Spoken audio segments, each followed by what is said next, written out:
Cyclone 52 Bomber's Lunge. Um, Make sure that the cable or the sliding car is at a low anchor point. Okay. Um, we're gonna hold the. We're gonna have a neutral grip. Okay. Here, I mean, I'm not gonna dwell too much about it, but I like to either have a slight angle or neutral. Sometimes I even go underhand. I'm not a big fan of underhand. When you do that, you start getting into shoulder internal rotation, and like we need more of that, right?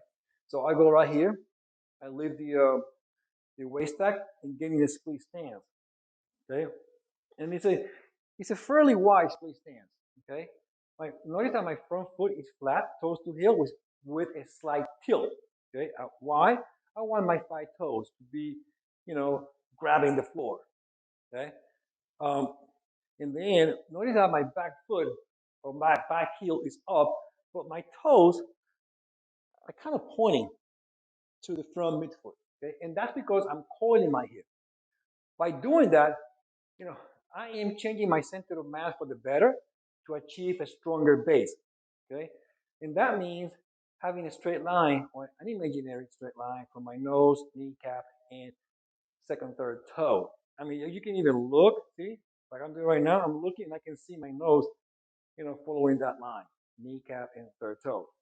Once you're here, the lunge, this lunge is not 100% vertical. There is a gravitational component where you go down, but you also go forward.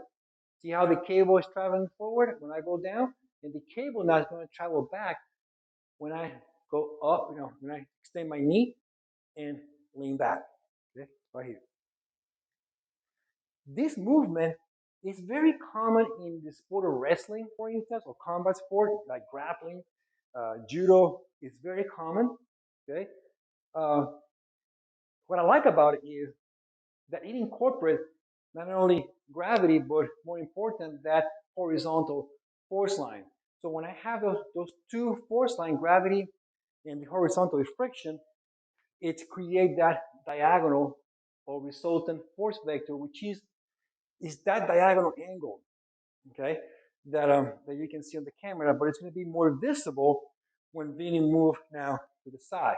I'm going to change legs because this is burning my leg, okay, right here.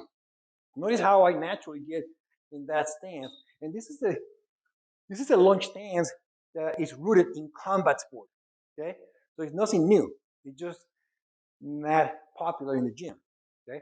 But from here, again, I'm going to go down, forward, back, up, down, forward, back, up. As you go from the start and trying to reach 90, you're going to feel mostly quad.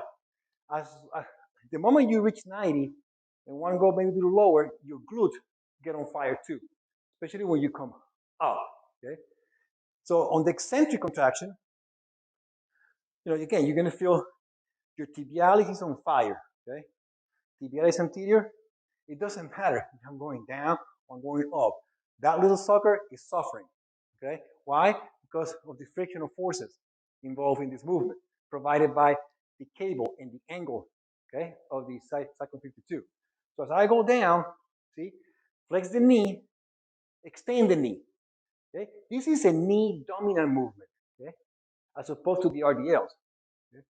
So it's quad dominant, but you still get some glute, especially when you reach 90 and maybe a little below, and then you come up.